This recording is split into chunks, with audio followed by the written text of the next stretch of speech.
ఎట్లా పోతివే చెల్లి అమ్మ గుర్తుకు రాలేదా తల్లి.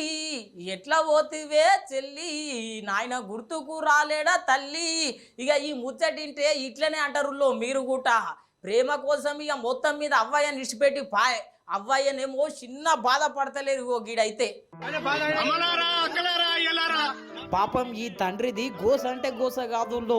ఎంతో కష్టపడి పెద్దగా చేస్తే, ఎంతో ఇష్టపడి ప్రేమ అనురాగాలతోని పెంచితే అయ్యవలను కాదని ప్రేమ మాయల పడి ఇంట్లో చెప్పకుండా లేచిపోయిందంట. ఇంకేమున్నది చెప్పుండ్రి. అయ్యా అవ్వ గీ తీరులో గోసపడ్డరు.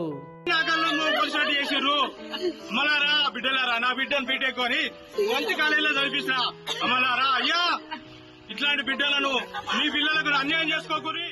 చూసిరు గదుల్లో లేచిపోయిన ఆమె తల్లిదండ్రి ఎట్లా ఎక్కి ఎక్కి ఏడుస్తున్నారో.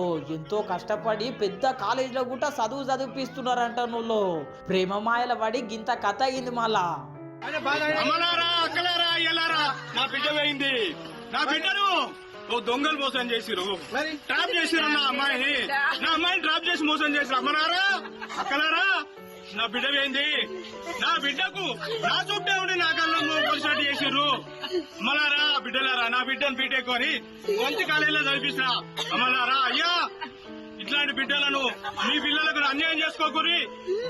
అయ్యలారా అమ్మలారా బిడ్డ ఇట్లాంటి బతుకులు మీరు బతకగోరి తల్లిదండ్రులకు అన్యాయం చేయకూరి అన్నట్టు ఇది ఎన్నో అనుకోగలరులో మన సిరిసిల్లనే అయ్యింది. ఇంట్లో చెప్పకుండా పోయేసరికి అయ్యకు మస్తు బాధ అనిపించినట్టున్నది. ఇక నాకు బిడ్డ లేదు అని చెప్పి మొత్తం మీద గీ తీర్ల ఫ్లెక్సీ కొట్టించిండు.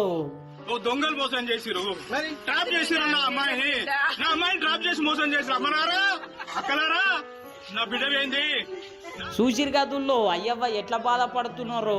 ఈ వార్త అయితే సోషల్ మీడియాలో మస్తు వైరల్ అవుతున్నదుల్లో. చాలా మంది మస్తు బాధపడుతున్నారు. ఇప్పుడు ఫోన్లో వచ్చి కొంత ఖరాబ్ అవుతున్నది. లోకమంతా ఈ లవ్ గివ్ అని చెప్పి ఇంకా కొంత ఖరాబ్ అవుతున్నది. పాపం ఈ పెద్ద మనుషులకు ధైర్యం చెప్పాలని చెప్పి మద్దతు తెలుపుతున్నారు అందరూ. బిడ్డ ఇట్లాంటి బతుకులు మీరు బతకగోరి తల్లిదండ్రులకు